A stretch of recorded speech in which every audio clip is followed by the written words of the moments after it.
Eu tinha mandado o link errado da Roberta.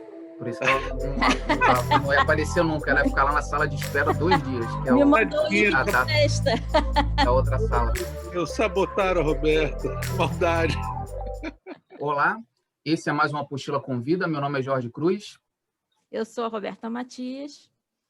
E na nossa programação de entrevistas da cobertura da Mostra Tiradentes, a gente recebe hoje um grande nome do cinema nacional, que é o Rodrigo Aragão. Ele está apresentando a nova obra dele, O Cemitério das Almas Perdidas, na sessão da meia-noite, né? Uma sessão que a Roberta sempre lembra como Festival do Rio, o quanto ela sente falta desse tipo de linguagem nos festivais, né? Então, a gente ficou muito feliz com a possibilidade de conversar com ele, porque é um realizador que a gente admira já há muito tempo, que a gente acompanha a carreira ali desde 2008, com o Mangue Negro. Então, Roberto, eu queria agradecer também a sua participação, passar a palavra para você, que eu sei que as suas primeiras perguntas são bem já provocativas logo de cara, então, sem roteiro prévio, queria que você começasse aí a entrevista com o Rodrigo e agradecer também ao Rodrigo pela presença, ter aceitado o convite da Apostila de Cinema para conversar com a gente. Bom, primeiro eu quero dizer que é um prazer estar aqui com você, Rodrigo. Eu sou sua fã, né? É um tipo de linguagem que eu gosto muito. A gente tinha um Mujica aí, né? Tem um Mujica como uma referência, mas eu acho que às vezes falta um pouco no cenário brasileiro que seja mais múltiplo, né? A gente tem algumas referências que vêm muito forte, mas me interessa muito porque eu acho que o Brasil ele tem uma certa... ele quase que te convida a fazer terror, né? Porque como a gente vive o terror o tempo inteiro, é um gênero que meio que tá pairando no ar. Então, assim, uma das coisas que eu queria te dizer é que eu adorei esse seu fundo aí. Você estava tão bebendo na caneca e tal, e tem uma cabeça ali atrás, achei, né, perfeito. E como o Jorge já falou de Mangue Negro, né, tem a Mata Negra também, depois, 10 anos depois.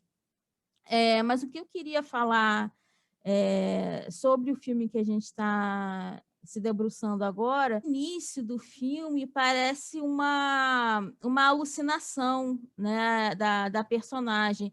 E depois me dá a impressão de que, na verdade, são várias temporalidades ali mescladas de acordo com aquilo que a gente não conseguiu enterrar, né? Tudo que não foi enterrado volta, né? A gente sabe bem disso. E no filme isso fica muito interessante porque às vezes você não sabe mesmo se é alucinação ou se são essas temporalidades mistas e tal. Eu gostaria que você falasse um pouco disso inicialmente. Olá, gente. Primeiramente, quero agradecer por essa janela, Roberta, Jorge. Que bom estar aqui. Que bom poder falar de cinema, né?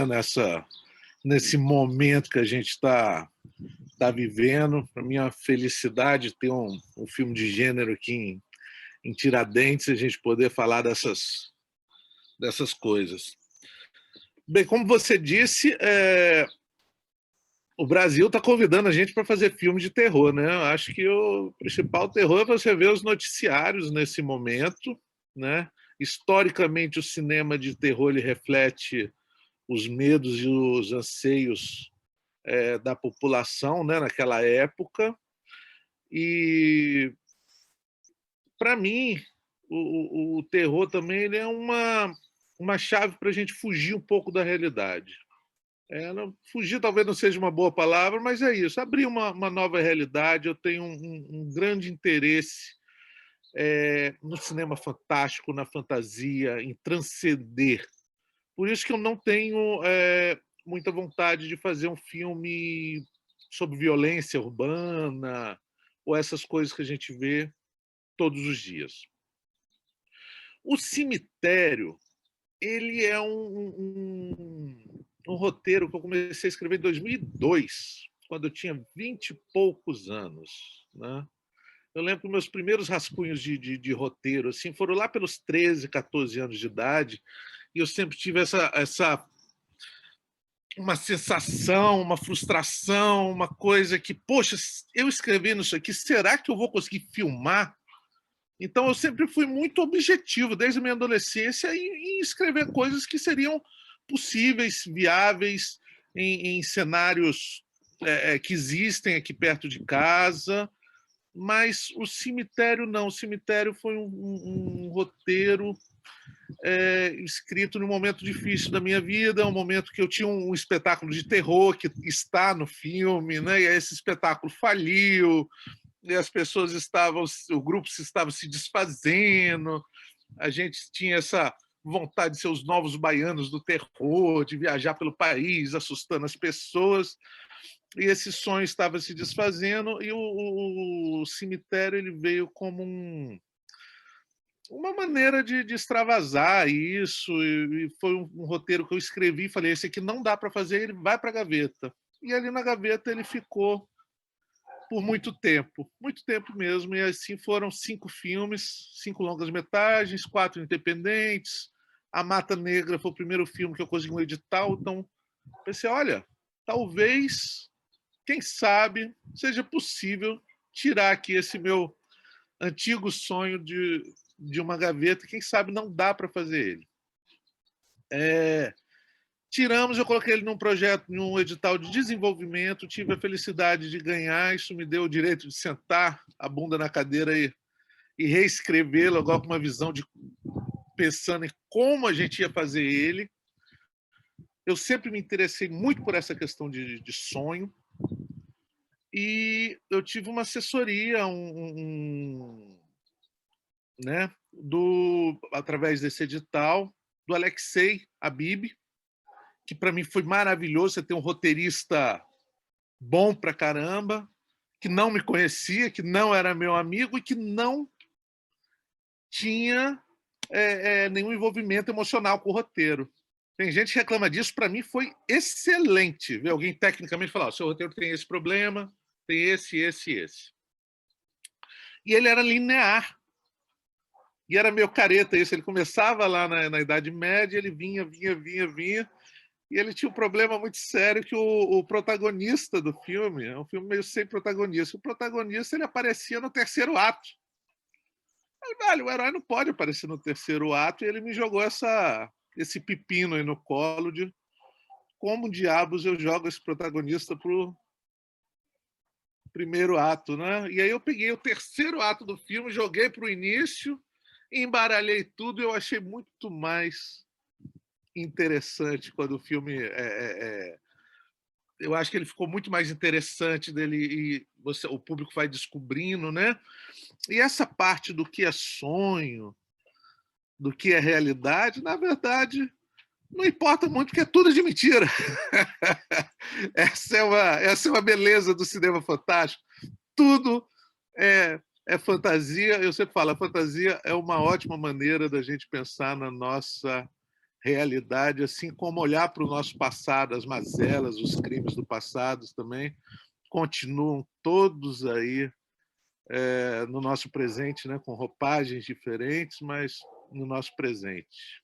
Não sei se eu te respondi, não, mas é isso. Você me respondeu e me provocou de volta.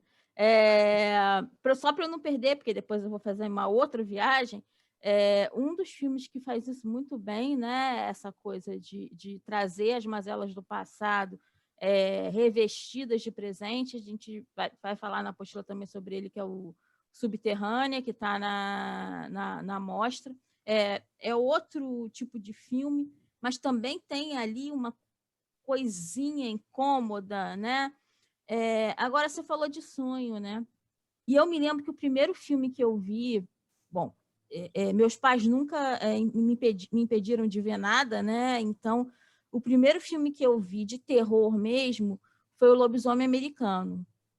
E eu fiquei apavorada durante, sei lá, uma semana, porque eu já tinha pesadelos, Então, isso, obviamente, incitou o que estava submerso aqui, né? Então, eu acho que os seus filmes também, apesar de serem, isso que você diz, nada é real, essa pontinha daquilo que poderia vir a ser real que faz com que seus filmes deem essa sensação, né, assim, de tensão. Porque, assim, o cara escortejado, né, as cenas do filme, do cemitério, o que assusta mais é o que está por detrás, né, daquilo que está sendo narrado. Então, eu acho que foi um acerto absurdo fazer essa coisa não linear, porque você vai se envolvendo com a história, né, e querendo saber, bom, mas e aí, como é que isso vai se resolver? E acho que ficou muito bom. Agora eu passo para o Jorge, depois da minha declaração aqui de... Não, eu ia adicionar que a linearidade também, né, é um reflexo até da época da produção independente, né, que as suas narrativas também tinham essa coisa de ter um crescendo na história, né, para poder ter aquele auge até por conta até de um efeito de produção mesmo, de você ter ali um auge muito bem definido para você poder se organizar melhor. E a gente não acredita tanto na palavra evolução, né? A gente fala em transformação, você já passou por várias transformações na carreira, inclusive com orçamento, tamanho das suas obras. Então, eu queria que você falasse um pouco desse projeto específico, né? A gente até conversou um pouquinho antes, você estava falando do tamanho dele, das possibilidades. Queria que você falasse desse desafio de você ter um grande um investimento por trás do filme que te permitiu sonhar mais alto em determinadas coisas e sobre o aprendizado que você vai trazendo ao longo do tempo, que você não tem como deixar para trás da época independente. Gente, que bacana. Vou ver se eu consigo aqui pegar tudo sem perder o fio da meada. Primeiro, Roberta, muito obrigado por esse relato. Eu adoro ouvir relatos de pessoas que têm medo de filmes de terror. Eu já tive medo de sonho também, e eu acho que 99% das pessoas que não gostam, que dizem que não gostam, não assistem filmes de terror, é medo de pesadelo. Isso é batata. E, bem, eu tive um espetáculo de terror entre 2000 e 2004. Foram 4 anos assustando pessoas. Eram grupos pequenos também, era essa linha aí de casa de terror, mas tinha uma história, aquela história ali que está no filme mesmo. E nós apresentamos para mais de 30 mil pessoas nesses 4 anos. Então, eu posso falar que essa foi a minha grande escola de assustar, né? Eu vi todas as reações possíveis, todos os gatilhos, todas as coisas que as pessoas têm. Até eu tenho uma teoria que as pessoas mais medrosas que têm são os marmanjos bombados que fazem jiu-jitsu. São os mais medrosos, que entravam lá assim, entrava em pânico mesmo. Tá? Então, você vê que essa coisa dos caras praticar luta, violência, tal, é um medo reprimido que os caras têm ali, que às vezes numa sala escura aflora, né? Você falou aí também do Lobisomem Americano em Londres, que é um dos meus filmes preferidos de todos os tempos, é um dos responsáveis por eu fazer maquiagem de efeitos especiais. E eu aposto que você ficou aí pelo menos um mês com medo de abrir o espelho do banheiro. Todo mundo que viu esse filme nessa época tem uma cena, o cara abre o espelho do banheiro, aparece um morto aqui atrás, aqui, rapaz. Aquela cena do espelho, ele traumatizou muita criança dessa época. Bem, a questão de se fazer filme independente, eu comecei, meu primeiro curta foi feito com R$300, e chegar no filme de 2.100.000. Eu acho que o importante é fazer como dá para amanhã fazer melhor, ter condições de fazer melhor. Isso sempre foi um lema nosso. É óbvio que a gente nunca consegue o cenário ideal, né? Então, quando a gente faz um filme como foi o Mangue Negro, com os trocados mesmo, e final de semana, e todo mundo tem um trabalho paralelo para pagar as contas. Então, assim, é muito difícil até você pedir às pessoas determinadas coisas, porque as pessoas não estão recebendo dignamente, né? E eu acho que o que traz você ter um orçamento? Cinema é uma coisa cara, não tem jeito. Por mais independente que você faça, você está ocupando outras pessoas, essas pessoas têm família para sustentar, têm que se sustentar, então é caro.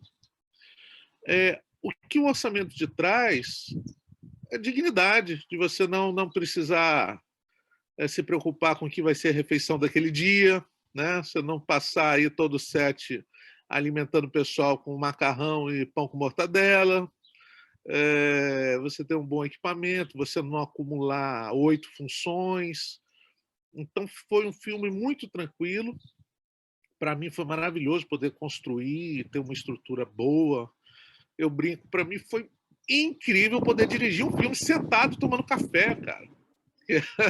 Normalmente, com os outros, estão fazendo tanta coisa ao mesmo tempo que você não conseguia sentar, né? Nem tinha cadeira para sentar. Eu acho que o cemitério, como eu não fiz faculdade de audiovisual, eu não tenho uma formação acadêmica, cada filme meu foi uma escola e um grupo que aprendeu juntos, né? Então, no cemitério, para a gente era muito importante elevar isso ao máximo, ser um filme escola. Ainda mais sendo um filme capixaba, todo feito em Guarapari, ou seja, o Espírito Santo não tem uma grande tradição, um polo, e a gente queria trabalhar com o máximo possível de mão de obra local. Então, o filme meio começou por oficinas de interpretação para mais de 100 pessoas. A gente deu oficina de interpretação para cinema.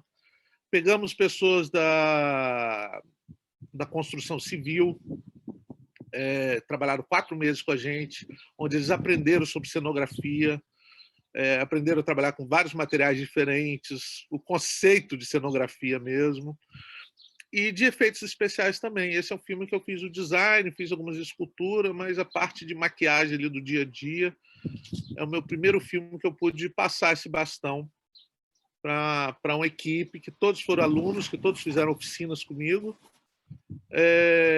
Então é um filme que, por mais errado que ele dê, ele já deu certo, porque ele já deixou um legado aqui, e com certeza, se alguém for fazer um filme no Espírito Santo de época, tal, ele já vai ter uma estrutura aqui de cenografia, de figurino. Nós já deixamos alguma coisa. Isso eu sou muito feliz com isso. Acho que é bacana. O nosso grande desafio agora é como continuar produzindo, né, na atual condição.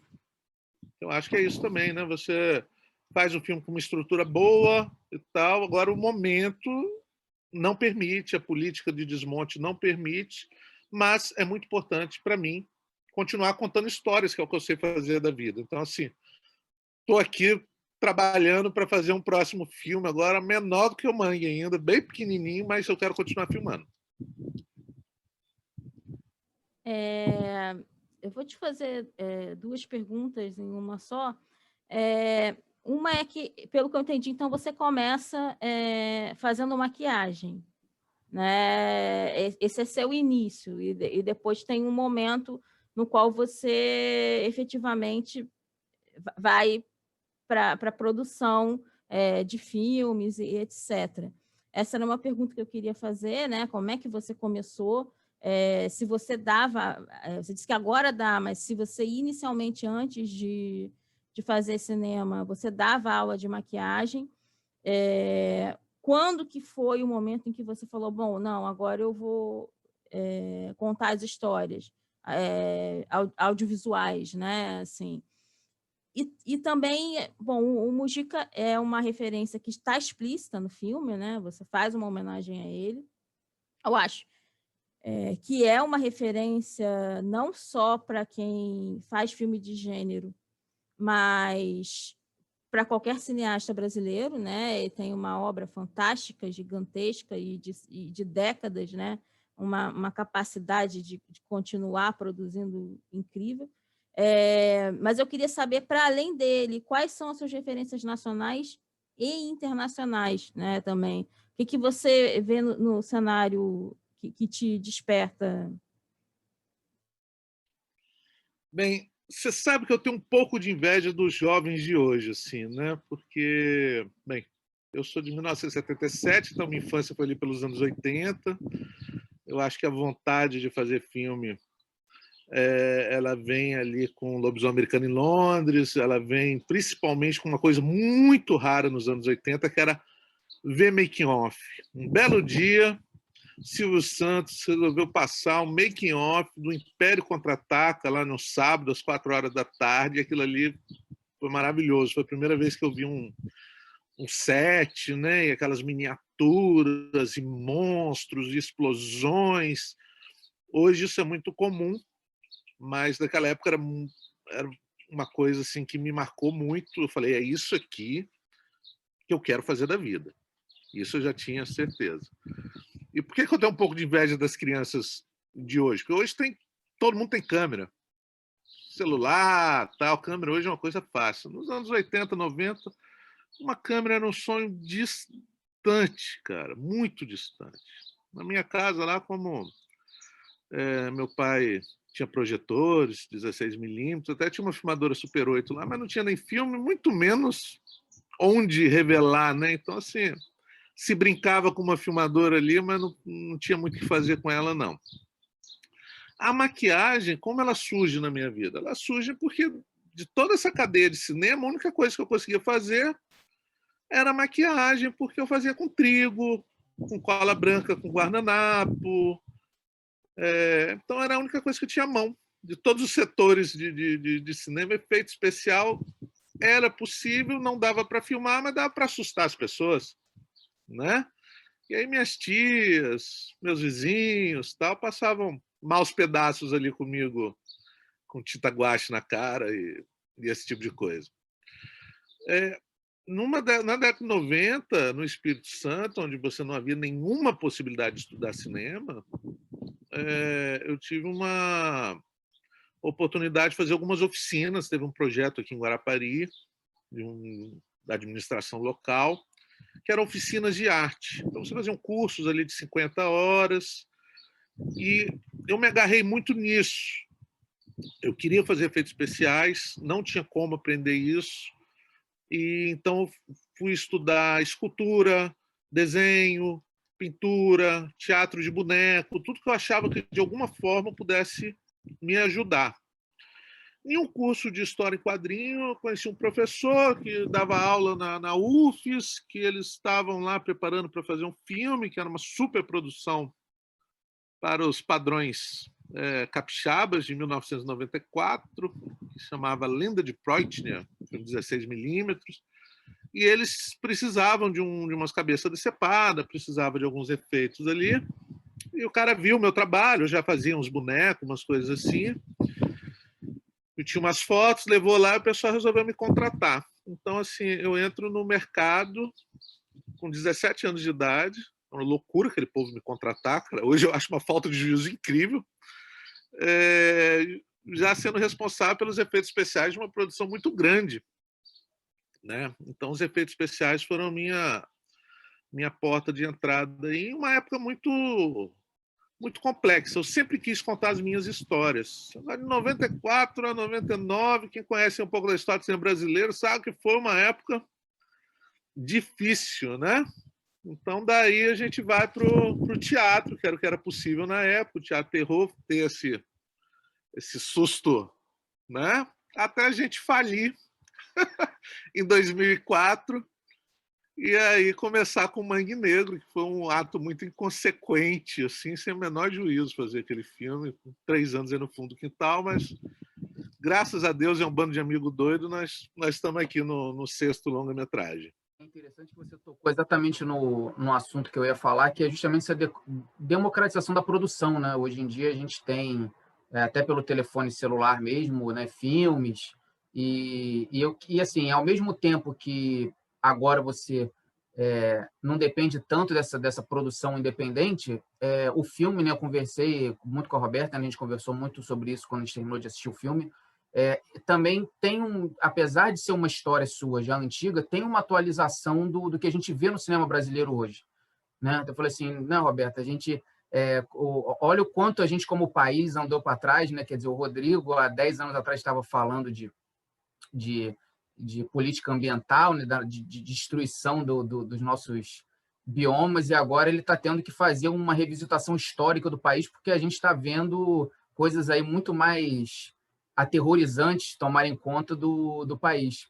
E aí eu queria que você falasse um pouco dessa produção atual, assim, como que você está vendo as pessoas mais jovens aproveitando esse acesso mais, digamos, mais fácil à forma de produzir cinema e essa quantidade de discursos de pessoas que a gente está vendo, de filmes de todas as regiões, né, de várias pessoas contando as suas histórias, não necessariamente ficção.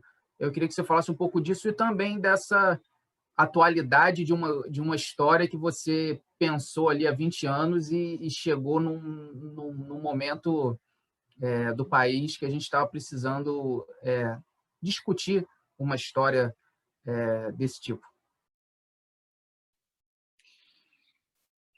Eu acho que a história do Brasil ela sempre é uma história muito sangrenta, né? E a história capixaba aqui, então, ela é um pouco mais sangrenta que o resto do país ainda. Por ser uma muralha verde, por ser enfim, era um local que não deveria crescer, era um local que não deveria se desenvolver para proteger Minas Gerais, né?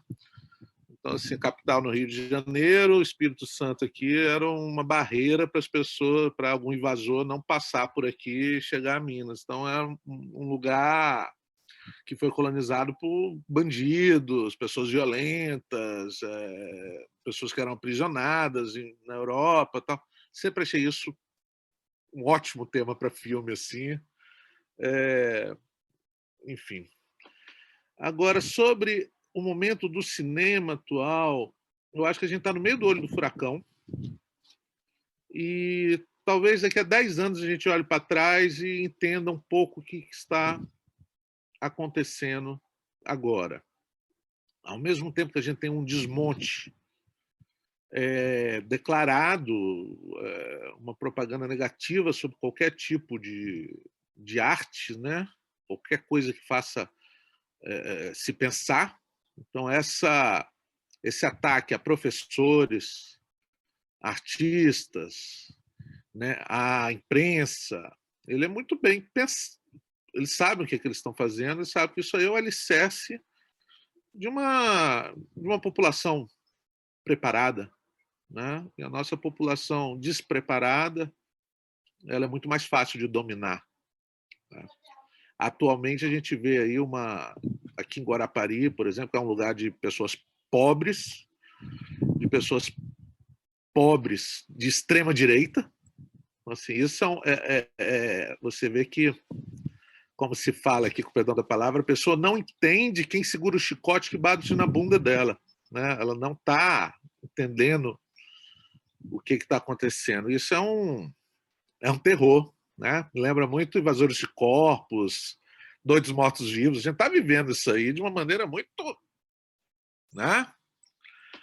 Sobre o cinema, a democratização, eu acho que hoje o que vale é a ideia, que é maravilhoso isso. É maravilhoso. Porque quando você cresce sem ter acesso a uma filmadora, que você pensa que uma filmadora, né, e você escrever e não sabe se um dia vai ter acesso àquilo, não. Hoje em dia você tem a filmadora e você tem onde colocar o filme. Agora, ao mesmo tempo, você tem um puta desmonte e uma questão. O cinema, para mim, é um ofício. É disso que eu vivo, é com isso que eu pago minhas contas, é com isso que eu alimento minha família. Como sobreviver nesse momento de cinema é complicado, eu não sei. O Brasil ele já vem para uma coisa muito séria, que é uma dificuldade imensa, imensa de comercialização. Você não consegue distribuir um filme, é dificílimo. Todos os meus filmes foram vendidos antes para fora do Brasil, para depois conseguir vender aqui. Todos. E sempre foi infinitamente mais fácil comercializar eles fora do Brasil. Agora, com o desmonte das leis de incentivo, não só de produção, mas para distribuição, e esse grande golpe que as salas de cinema estão sofrendo, eu acho que as coisas vão mudar. A gente vai ter que se adaptar. Agora, como colocar comida na mesa, eu não sei. Sobre as referências, eu sempre tive como espelho caras que começaram a fazer filmes meio com os amigos. Meus tem 3 heróis assim que eu tenho, que é Peter Jackson, quem acompanhou o começo de carreira dele ali com Náusea Total, Meat Feebles, Fome Animal, né? São filmes de muito baixo orçamento. Tem um cara que mudou, né, a história do país dele com cinema, com o tamanho da produção que ele chegou. Sam Raimi fez Evil Dead em 83, tal, que é um filme que sempre tenho ele aqui na cabeceira da cama. E o Mojica. O Mojica, não só pelo histórico dele, e eu acho que uma das grandes felicidades da vida que eu tive foi poder ver o Mojica na cadeira de diretor, e ele faz uma coisa que ele me deixou algumas coisas assim. Chico, eu moro na roça, bicho, tem cachorro. Psst, vem cá, rapaz. Uma das grandes coisas que o Mojica me deixou foi um dia que a gente foi filmar e ele estava dirigindo aqui o curta do Saci, e era no meio da mata, assim, a gente tinha que ir num lugar e estava chovendo muito. E estava chovendo muito mesmo. E eu, como produtor, estava levando ele ali de carro e preocupado, né? Mojica, poxa, essa chuva, hein? E ele lá no carro com o cigarrinho dele. Lá no que tem a chuva. Fala, Mojica, mas a chuva vai atrapalhar filmar. Não tem problema, Rodrigo. Se chover, chove na fita. E isso é uma coisa que eu quero colocar na parede da minha produtora, que é meio isso. Se chover, chove na fita. Então a gente tem que se adaptar ao momento. Então, se no momento é possível fazer filme com celular, eu vou fazer com celular, né? Não é o ideal, né? Não vou dar emprego. O cemitério foi emprego para 200 pessoas direto, né? Então, senão, infelizmente, isso vai ser difícil, mas a gente vai fazer da maneira que der. Eu acho que essa é a linha de raciocínio. Vou fazer um breve comentário, depois a gente vai ter que fechar a sala porque está terminando. Mas achei curioso você falar dos mortos-vivos, né? Porque o nome da minha crítica para o cemitério ia ser Mortos em Vida. E aí eu troquei, botei mortos e vivos, né? Porque eu acho que, na verdade, é essa ambiguidade que a gente anda vivendo, né? De tentar... É isso que você falou, quase que permanecer vivo, às vezes não rola, né? Às vezes fica meio zumbi, né? O zumbi aparece. Mas era isso, era só para dizer que é uma coisa que fica bem forte no filme, né? Eu ia fazer uma pergunta para ele. Você está bebendo café? Muito café. Bebo café pra... Eu queria que você mostrasse a sua caneca. Ganhei de presente. Pô, não tem como perder essa. Pode começar, Jorge. Eu ia fazer uma pergunta, né, antes de falar especificamente de Tiradentes, que você falasse também um pouco da ampliação do público, né? Você, nos últimos anos, né, tem até um registro no filme, nos créditos do filme, com a CCXP, com todo um mercado dentro do cinema fantástico. Cada vez mais pessoas estão tendo contato com os seus filmes, né? Mas o cinema nacional como um todo ainda carece dessa ampliação de público um pouco, né? A gente não ainda tem uma narrativa, ainda tem uma quantidade de filmes produzidos em outros países que tocam mais o grande público do que os brasileiros. Queria que você falasse um pouco disso, dessa sua receptividade com um público maior, que gosta também de produções fantásticas mais tradicionais, e um pouco como o cinema brasileiro também pode se articular para poder trazer mais acesso, mais obras para esse público grande, esse mercado enorme que a gente tem dentro desse tipo de narrativa. Bem, vamos lá. Nós não chegamos ao grande público ainda. Eu acho que vai demorar um pouco. O brasileiro é fã de terror. Isso é um fato, né? As maiores bilheterias da história aqui do Brasil, várias são de gênero. A gente vê aí sucesso de enlatados como Annabelle, né? Invocação do Mal, A Forca. Então, assim, brasileiro gosta. Ponto. Isso é um fato.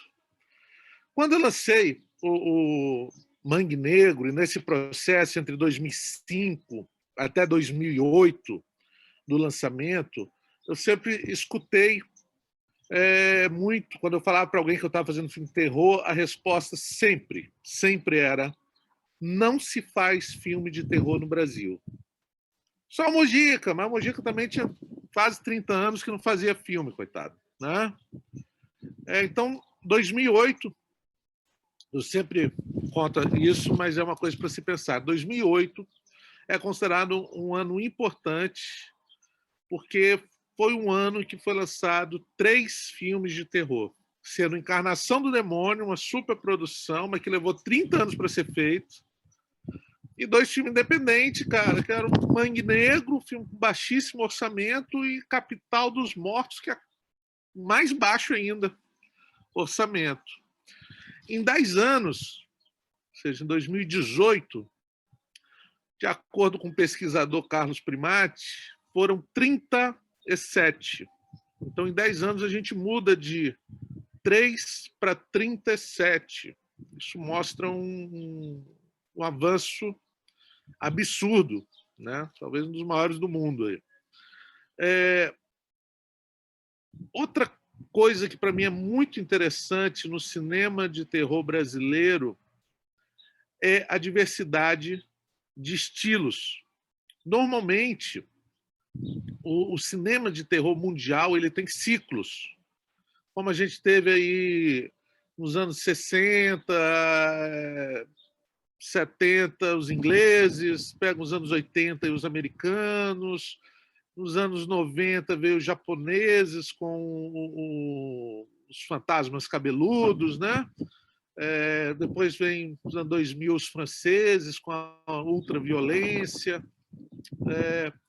E há muito tempo a gente fala de um ciclo latino-americano, né?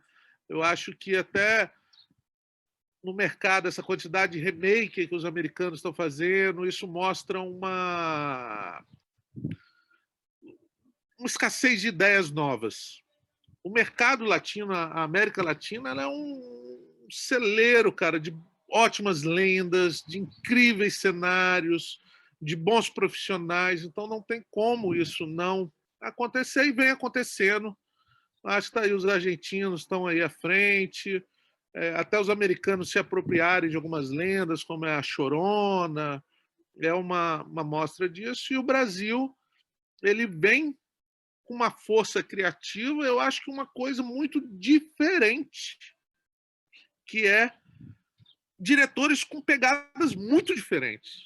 Muito, muito diferentes. Todos esses ciclos que eu comentei aqui, você vê, os filmes são parecidos, né? Você pegar esse ciclo aí, por exemplo, dos japoneses, são todos bem parecidos, né? Agora, você pega o trabalho de pessoas como Marco Dutra, como Denison Ramalho, né? Samuel Gali, são diretores que são premiados fora do Brasil. Acho que isso foi muito importante. todo o festival de cinema fantástico dos últimos, sei lá, 5 anos tem um representante brasileiro fazendo bonito. Não é só participando, fazendo bonito, né? E é uma coisa interessante que até faz sucesso em regiões diferentes, né? Eu acho que o Denison, México, Canadá, Estados Unidos, Marco Dutra na França, ali, Europa. Meus filmes são mais reconhecidos ali no Japão. Então, isso mostra uma riqueza, uma diversidade de estilos e um cenário muito rico. O público brasileiro ele ainda não descobriu isso. Essa chancela do exterior ele abre portas, como a CCXP, nossos filmes estarem aqui em Tiradentes é uma vitória absurda. Eu acho muito importante a gente estar em festivais que não são de gênero, né? Agora, com a quantidade, vem a qualidade. Eu acho que aos poucos também a gente erra. Claro que a gente tem que errar, ué. Né? A gente erra, a gente acerta, e aos poucos eu acho que a gente vai quebrando. O público não gostou de um filme, mas de repente gosta mais de outro. E aos pouquinhos, pelo menos essa estranheza de, nossa, não se faz filme terror no Brasil, eu acho que isso aí já acabou. Então, o próximo passo é o público descobrir as vertentes de terror brasileiro aí que gosta mais. Então, acho que isso aí, com todas as mazelas, com todo esse cenário caótico que a gente está passando, eu acho que isso aí vai passar, mas o cinema de terror brasileiro ele vai continuar, o cinema brasileiro vai continuar, e o cinema de terror é uma parte dele, e eu acho que o público cada vez vai se acostumando mais a ver filme de terror que não está dublado, que é falado na língua dele. Eu acho que isso aí vai ser uma coisa cada vez mais comum e a gente chega lá. Rodrigo, você tocou num ponto que também... Bom, eu estudo América Latina e dos meus interesses é literatura fantástica / de horror latino-americana, né? A gente tem uma produção muito grande, né? E em relação ao cinema, uma das coisas que eu fiquei pensando logo do início, quando você começou a falar da Argentina, foi do Gauchito Gil, né? O Gauchito Gil, que é essa figura ali meio esquisita, que você vai lá, faz um pedido, mas ao mesmo tempo as pessoas temem a chegada do Gauchito, que eu não sei se já foi feito um filme para o Gauchito Gil, mas seria um ótimo argumento, né? Mas eu pensei nisso, pensei muito na literatura fantástica que tem sido escrita nesses países, no Peru, no Uruguai, na Argentina, no próprio Brasil, né? Tem muita gente apostando aí na literatura fantástica também. Só que aí eu pensei no termo que você usou, né? Eu acho que quando a gente fala de cinema fantástico, a gente abre um leque talvez um pouco maior, mesmo que seja na cabeça das pessoas, né? Assim, a pessoa ela entende que não necessariamente aquilo é um filme de terror. Eu acho que foi o que aconteceu, por exemplo, com o Marco Dutra, com a Juliana Rojas, né? Aquilo ali é cinema fantástico. E aí o público começa a pipocar. A minha pergunta para você é: você não acha que houve, né? A gente sabe que é muito difícil fazer cinema de gênero, ainda mais com essas produções, de ter que ter maquiagem, ter que ter isso, aquilo, com pouco dinheiro, mas você não acha que em determinado momento também os realizadores encontraram uma maneira de realizar e por isso entenderam que talvez houvesse uma linguagem, por mais múltipla que seja, houvesse uma linguagem brasileira e latino-americana de se falar de filme de terror e que talvez o público ainda não tenha visto isso, né?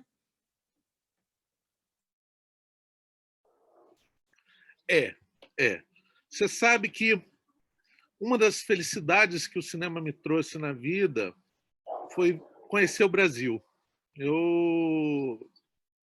Minha principal fonte de rendas sempre foi a maquiagem, os efeitos especiais, e eu já viajei o país quase inteiro, dando oficinas, ensinando as pessoas a fazerem maquiagem com pouca grana, muito focado na nossa realidade. E eu sou um apaixonado por causo. Eu cresci numa aldeia de pescadores, né? Então, assim, onde a maioria das pessoas não sabiam ler nem escrever, mas todo mundo sabia contar. Então, essa questão da tradição oral, de causo, adoro isso. E, cara, toda cidade que eu chego, absolutamente toda cidade que eu chego, tem uma lenda, tem um monstro, tem uma minhoca gigante que mora embaixo da igreja principal, tem o pai da noite, que é uma figura que você vai lá e se você fizer determinada coisa, ele te conta quem vai ganhar no bicho, que bicho vai dar no jogo. São as coisas mais maravilhosas. Então, assim, isso é ouro. A gente tem ouro mesmo.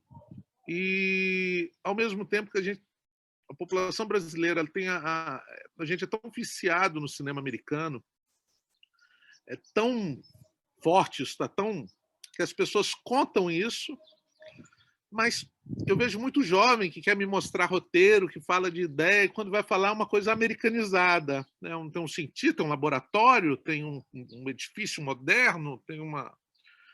Então, acho que o brasileiro olhar um pouco para o seu interior, principalmente para suas lendas, para os seus causos. Cara, a gente tem filme aí para 20 anos. Tem roteiro para 20 anos. E essa diversidade de estilos, pegando outro ponto aí do Marco Dutra, da Juliana, que eu sou fã,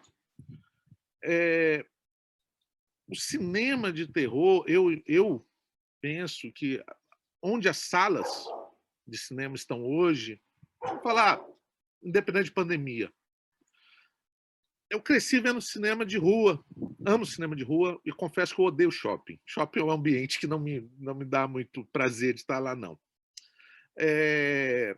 Mas os jovens hoje, eles é o principal público e eles vão para o cinema por uma questão principalmente social, ali de juntar muitas pessoas e passarem por coisas que são potencializadas pelo coletivo. Isso bate principalmente na comédia, que se você tiver um grupo e as pessoas começam a rir, o riso sai mais fácil. O espetáculo caríssimo, o Arrasa Quarteirão, que é uma coisa que potencializa pela, né, é o filme de super-herói. E o terror, porque é interessante assistir um filme de terror numa sala escura, com uma tela grande, com um som fantástico, ali uma revisão do que a gente faz desde as cavernas, que é estar em volta da fogueira contando uma história. E qualquer rapaz que queira arrumar uma namorada também, todo mundo sabe que o melhor filme para você levar é terror, que ela vai te abraçar ali em algum momento, né? Todo mundo sabe disso. Então, o cinema de terror ele é um pilar comercial para mim da sala de cinema, é o que eu penso. Às vezes filmes como o do Marco Dutra, Boas Maneiras, né? Boas Maneiras, são filmes fantásticos, são filmes muito originais, como eu disse, é um sucesso de bilheteria na França, mas às vezes não dá isso que o jovem quer. Às vezes ele não vai ter esse medo, esse susto, a moça não vai abraçar ele no final das coisas, né? Então tem isso também. Isso é um retrato de um cenário rico, né? Um público específico. Eu tenho muita vontade de fazer cinema popular. Sempre foi minha vontade, é o que eu gosto de fazer, filme que é de terror e que as pessoas vão lá e vão ter terror. Vai ter sangue, vai ter essa coisa toda, eu penso nisso. Eu acho uma coisa muito chata, que eu falo que eu acho que está diminuindo bastante, é o filme de terror envergonhado. É muito comum. Quem não viu aí algum diretor que fez um filme lá, que a mídia, a distribuidora, coloca lá como filme de terror, você vai ver a matéria no jornal, tá terror. Aí quando você vai ver uma entrevista com o diretor fala, não, olha só, meu filme não é de terror, não. É mais que isso, é um drama existencial, tal, pinceladas de terror, tem uma vergonha ali de se assumir.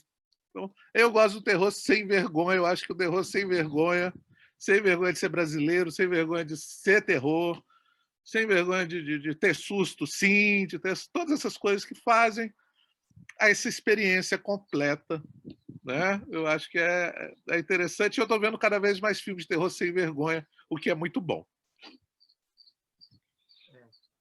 Foi ótimo, Rodrigo. Olha, fica também a sugestão para quem está assistindo a gente, né? Eu não sei até quando vai permanecer, mas os 3 primeiros longas do Rodrigo estão no catálogo da Amazon, né? O Mangue Negro, o Mar Negro e tem mais um, acho que é A Noite do Chupacabra, né, o Rodrigo? Noite de Chupacabras. O Mangue Negro ele está completo lá no meu canal, que chama O Mostrólogo. E uma coisa interessante, se você buscar o título dos filmes no Google, ele vai te falar onde você consegue assistir, né? Isso é legal. Descobri isso há pouco tempo, eu sou meio ruim de tecnologia, mas ele já te passa todos os locais que tem, quanto custa, onde assiste de graça, onde paga. É uma boa linha aí.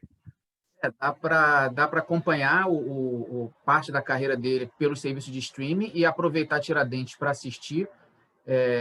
Até o dia 30, o Cemitério das Almas Perdidas vai ficar disponível. Depois a gente torce para que os cinemas, né, tenham segurança o mais rápido possível para o filme também se encontrar numa tela grande, porque ele merece uma direção de arte incrível, uma narrativa histórica espetacular. Então, eu queria, Rodrigo, agradecer que você deixasse um recado para quem vai assistir o filme em Tiradentes, quem está assistindo aí durante a nossa cobertura, deixasse um recado final, agradecer muito, assim, foi mais uma conversa incrível nessas possibilidades de troca, mesmo à distância que o festival tá dando para a gente. Então, eu queria que você deixasse aí uma mensagem para quem vai assistir o seu filme, talvez até uma pessoa jovem que, imbuído dessa sessão do Cemitério das Almas Perdidas em casa, vai começar a procurar seus outros filmes também a partir de agora, que é muito importante. Bem, pessoal, eu agradeço aqui muito, viu? Jorge, Roberto, que bate-papo bom. Poxa, que bom. Nessa manhã aqui, muito obrigado aí pelo ótimo bate-papo. Sempre é gostoso falar de coisas que a gente ama, né? Independente da situação que a gente está vivendo. E para o público, gente, Festival de Tiradentes está na casa de todo brasileiro agora. É muito bacana. Se puder assistir esse Cemitério das Almas Perdidas, pegue uma pipoca e se divirta.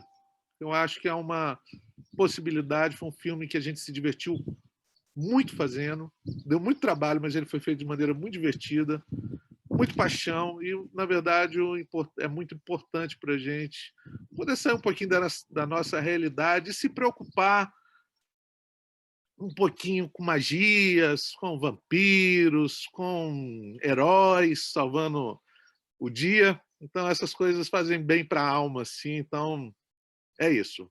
Viva o cinema de terror brasileiro. Bom, Rodrigo, novamente gostaria de agradecer, né? O papo foi ótimo.